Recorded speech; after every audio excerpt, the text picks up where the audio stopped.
اللہ نے مضمون کی تکمیل کے لیے وَوَصَّيْنَا الْإِنسَانَ بِوَالِدَيْهِ، اس سے پہلے سورہ عنکبوت میں آیا ہے وَوَصَّيْنَا الْإِنسَانَ بِوَالِدَيْهِ حُسْنًا، ہم نے انسان کو وصیت کی ہے والدین کے حق میں بھلائی کی، نیک سلوک کی۔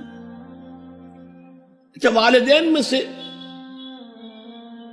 والدہ کا معاملہ والد کے مقابلے میں بہت بڑھ کر ہے۔ والد تو آپ کو معلوم ہے جو بھی ایک تعلق ہوا بیوی سے، اس کے بعد کا جو سارا معاملہ ہے وہ تو ماں کے پیٹ میں، ماں کا خون چوس کر وہ بچہ پل رہا ہے۔ حملتہ امہ وہنا علی وہن، اسے اٹھائے رکھا اس کی ماں نے کمزوری پر کمزوری جھیل کر، وفصالہ فی عامین، پھر 2 سال تک جوک کی طرح چمٹا رہا ہے اور اس کا دودھ پیتا رہا ہے، اس کی توانائی سٹ کرتا رہا۔ لہذا والدہ کا حق والد کے مقابلے میں ایک حدیث نبوی کی روح سے 3 گنا ہے۔ یہ بہت اہم نقطہ ہے۔ یہ ایک حدیث میں آتا ہے کہ ایک صحابی نے حضور سے پوچھا، حضور میرے حسن سلوک کا اولین مستحق کون ہے؟ فرمایا تیری ماں۔ کہا ان کے بعد؟ فرمایا تیری ماں۔ تیسری مرتبہ پوچھا ان کے بعد؟ تیری ماں۔ چوتھی مرتبہ پوچھا تو کہا تیرا باپ۔ گویا کہ والدہ کا حق، اس کی خدمت، اس کے ساتھ نرمی، کہیں اس کے دل کو ٹھیس نہ پہنچا دینا، اس لیے کہ بڑا سخت قسم کا نفسیاتی معاملہ ہوتا ہے۔ آپ کو معلوم ہے جب بچے تھے ہم تو اپنے والدین کی محبت کا مرکز تھے، ان کی ساری محبت ہم پر مرکوز تھی، ہم بھی ان کی شفقت کو مانتے تھے، محبت کرتے تھے۔ ہماری شادی ہو گئی، اولاد ہو گئی تو ہمارا ایک نیا مرکز محبت وجود میں آ گیا۔ بیوی سے محبت ہے، اولاد سے محبت ہے۔ اب بوڑھے والدین کے اندر پیاس پیدا ہوئی محبت، یہی ہمارے ہاں ساس بہو کا جھگڑا جو ہے اس کی اصل بنیاد نفسیاتی ہے کہ ان کے دلوں میں پیاس ہوتی ہے۔ اب اگر ان کی دلجوئی کی جائے، ان کو وقت دیا جائے، ان کے پاس بیٹھا جائے، ان کی باتیں سنی جائیں، اب تو ان کو کچھ نہ کچھ جو ہے تسکین ہوتی ہے، ورنہ ایک بڑا احساس محرومی شدید پیدا ہو جاتا ہے۔ یہی وجہ ہے کہ صرف 2 چیزیں ہیں جن کا محض دیکھنا تعظیم اور محبت کے ساتھ موجب ثواب ہے، عبادت ہے۔ خانہ کعبہ کو محض دیکھنا عبادت ہے، بیٹھ کر تعظیماً دیکھتے رہو، طواف بھی نہیں کر رہے، دیکھنا بھی عبادت۔ اور بوڑھے والدین کو محبت بھری نگاہ سے دیکھنا عبادت ہے۔ اب یہاں دیکھیے اللہ تعالیٰ کو جیسے کہ کسی جگہ پر فرمایا کہ ان اللہ لا یستحی من الحق، سورہ احزاب میں ہے کہ تمہارا طرز عمل نبی کے لیے تکلیف دہ تھا، لیکن نبی حیا کی وجہ سے تم سے کچھ کہہ نہیں سکتے۔ اور اللہ کو تو کوئی حیا جو ہے کسی حقیقت کو روک لینے پر آمادہ نہیں کر سکتی۔ تو یہاں اللہ صاف فرما رہا اشکر لی ولوالدیک، پہلا شکر میرا ہے، خالق میں ہوں، والدین کے دل میں شفقت میں نے ڈالی ہے، مقدم شکر میرا ہوگا۔ ولوالدیک، مخلوق میں سب سے زیادہ شکر والدین کے، اور یہ قرآن میں 5 جگہ آیا۔ وَقَضَىٰ رَبُّكَ أَلَّا تَعْبُدُوا إِلَّا إِيَّاهُ وَبِالْوَالِدَيْنِ إِحْسَانًا، سورہ بنی اسرائیل، سورہ بقرہ میں ہے، سورہ نساء میں ہے۔ ان اشکر لی ولوالدیک الی المصیر، لوٹنا تو میری طرف ہے، میں حساب لے لوں گا کہ تم نے میرا بھی شکر ادا کیا تھا یا نہیں، اور اپنے والدین کا بھی شکر ادا کیا تھا یا نہیں۔ اب دیکھیے 2 چیزیں آئیں، ایک شکر اللہ کا اور اس کا تقاضا شرک نہ ہو، ایک شکر والدین کا۔ اگر یہ دونوں چیزیں ٹکرا جائیں، کس قدر منطقی ربط ہے قرآن مجید کی آیات میں۔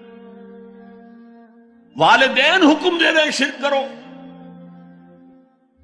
کیا کریں؟ آپ کے علم میں ہوگا حضرت سعد بن ابی وقاص رضی اللہ تعالی عنہ عشرہ مبشرہ میں نوجوان تھے، ایز اے ٹین ایجر ایمان لائے ہیں حضور۔ باپ کو فوت ہوئے عرصہ ہو گیا تھا، ماں نے بڑی محبت سے، مال بہت چھوڑ گیا تھا باپ، ناز و نام میں پالا۔ اب سعد ایمان لے آئے حضور پر۔ والدہ نے کہا تم نے اپنے باپ کے دین کو چھوڑ دیا، میں جان دے دوں گی اگر تم اس سے واپس نہ آئے، اور اپنے مشرکانہ عقائد کو تم نے دوبارہ اختیار نہ کیا، مرن برت رکھ لیا۔ اب کیا بیت رہی ہوگی، کس قدر سلیم الفطرت نوجوان تھا سعد، جو نوجوانی میں حضور پر ایمان لایا۔ لیکن فطرت کے اندر جو چیز مثبت تھی، والدین کا ادب، اللہ جسے اپنی طرف منسوب کر رہا ہے وہ فطرت ہے۔ اب یہ ٹکرا رہے ہیں، کیا کریں؟ آیت نازل ہوئی، اور یہ آیت سورہ عنکبوت میں بھی ہے، جیسا کہ میں نے بیان کیا کہ نہیں، یہاں اگر وہ تمہیں مجبور کرے، جاہداکا کا لفظ بھی یہاں پہ نوٹ کیجئے، اگر تم سے جہاد کرے، یہ جہاد صرف مسلمان نہیں کرتا، جہاد تو کافر بھی کرتا ہے، مشرک بھی کرتا ہے، لیکن جہاد ہے، مجبور کر رہے ہیں، پریس کر رہے ہیں کہ اپنے آبائی دین میں واپس آ جائے۔ مصعب بن عمیر کو برہنہ مادرزاد کر کے چچا نے نکال دیا، نہایت ناز و نعم میں پلا ہوا ایک نوجوان۔ نہرو جی کے بارے میں کہا جاتا ہے ان کے کپڑے پیرس سے سل کر آتے تھے، ان کا 200 درہم کا جوڑا شام سے تیار ہو کر آتا تھا۔ باپ اتنی دولت چھوڑ گیا، اور جہاں سے مصعب گزر جاتا تھا خوشبو اتنی رچی بسی ہوتی تھی ان کے لباس میں کہ پوری گلی، پورا بازار مہک جا رہا ہے، لوگ ہاں مصعب جا رہا۔ جب ایمان لے آئے، چچا نے کہا دیکھو یہ ساری دولت تمہارے مشرک باپ کی ہے، اب نکل جاؤ گھر سے، تمہارا کوئی حق نہیں ہے۔ اٹھ کر چلنے لگے تو کہا یہ کپڑے جو تمہارے جسم پر ہیں وہ بھی اسی مشرک باپ کے، اتار دو۔ مادرزاد برہنہ ہو کر ماں کے پاس آئے، انہوں نے آنکھوں پر ہاتھ رکھے، وہ سب کیا ہوا ہے؟ کہا ماں میں موحد ہو گیا، یہ ہے توحید۔ موحد اپنے آپ کو سمجھنا کچھ اور ہے، زندہ قوت تھی زمانے میں یہ توحید کبھی، اور اب کیا ہے؟ فقط ایک مسئلہ علم کلام۔ وَإِن جَاهَدَاكَ عَلَىٰ أَن تُشْرِكَ بِي مَا لَيْسَ لَكَ بِهِ عِلْمٌ فَلَا تُطِعْهُمَا۔ اچھا، یہ دو انداز آتے ہیں شرک کے بارے میں۔ مَا لَيْسَ لَكَ بِهِ علم، تمہارے پاس کوئی علم نہیں ہے ان ہستیوں کے بارے میں جن کے بارے میں کہا جاتا ہے کہ وہ خدا کی شریک ہے۔ عقل جو ہے یہ عقل انسانی تسلیم نہیں کرتی کہ ایک ہی ارادہ ہے، ایک ہی اسکیم ہے، ایک ہی حکمت ہے، ایک ہی پلان ہے جو پوری کائنات کو اپنے احاطے میں لیے ہوئے۔ یا کہا جاتا ہے ما لم ينزل به سلطانا، کسی ایسی ہستی کو شریک نہ کرو جس کے لیے اللہ نے کوئی سند نہیں اتاری۔ اللہ اگر کہتا میرے ساتھ یہ بھی شریک ہے تو ٹھیک ہے، ہم اللہ کو سجدہ کرتے ہیں، اس کو بھی کر دیتے ہیں۔ جیسے کہ حضور سے کہلوایا گیا ان کان للرحمن ولد فانا اول العابدین، اگر رحمان کا کوئی بیٹا ہوتا سب سے پہلے میں عبادت کرتا اس کی۔ کوئی نہیں ہے، نہ بیٹا ہے نہ بیٹی ہے۔ قل هو اللہ احد اللہ الصمد لم یلد ولم یولد ولم یکن له کفوا احد۔ تو فرمایا وَإِن جَاهَدَاكَ عَلَىٰ أَن تُشْرِكَ بِي مَا لَيْسَ لَكَ بِهِ عِلْمٌ فَلَا تُطِعْهُمَا۔ لیکن یہی توازن دیکھیے، یہ صرف اللہ کے کلام میں ہو سکتا ہے، یہ نہیں کہ پھر ان کو دفاع کرو، ان سے کوئی تعلق نہ رکھو، نہیں۔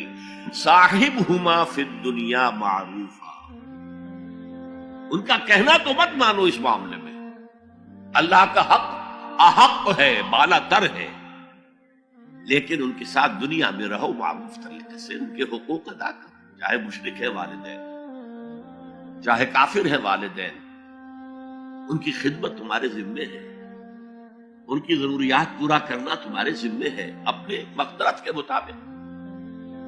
صاحبہما فی الدنیا معروفا، اور واتبع سبیل من اناب الی، پیروی والدین کی ضروری نہیں ہے، اطاعت والدین کی لازمی نہیں ہے۔ لا طاعت لمخلوق فی معصیت الخالق، کسی مخلوق کی اطاعت نہیں کی جا سکتی اگر اس سے خالق کی معصیت لازم آ رہی ہے، تو والدین کے لیے بھی ہے۔ اطاعت مطلق نہیں ہے، پیروی ان کی ضروری نہیں ہے، پیروی اس کی کرو جس نے اپنا رخ میری طرف کر لیا۔ ابھی اللہ کا کلام چل رہا ہے، درمیان میں جو آیا اتباع اس کی، دیکھو کون ہے جس نے اپنا رخ میری طرف کر لیا ہے، پیروی اس کی کرو، والدین کی نہیں۔ اسی لیے سورہ بقرہ کے تیسرے رکوع کی پہلی آیت جہاں حضور کی دعوت کا بیان ہے، وہ کیا ہے؟ یا ایھا الناس اعبدوا ربکم الذی خلقکم والذین من قبلکم لعلکم تتقون۔ اے لوگو، عبادت کرو، بندگی اختیار کرو، پرستش کرو اپنے اس رب کی جس نے تمہیں پیدا کیا، تم سے پہلوں کو بھی پیدا کیا۔ تمہارے آباء و اجداد بھی تو اسی کی مخلوق تھے، جیسے تم سے خطا ہو سکتی ان سے بھی ہو سکتی تھی، لہذا یہ دلیل نہیں۔ وہ کہتے تھے ما وجدنا علیہ آباءنا، ہم تو اسی کی پیروی کریں گا جس میں ہم نے اپنے آباء و اجداد کو پایا ہے۔ تو آباء و اجداد کی پیروی ضروری نہیں ہے۔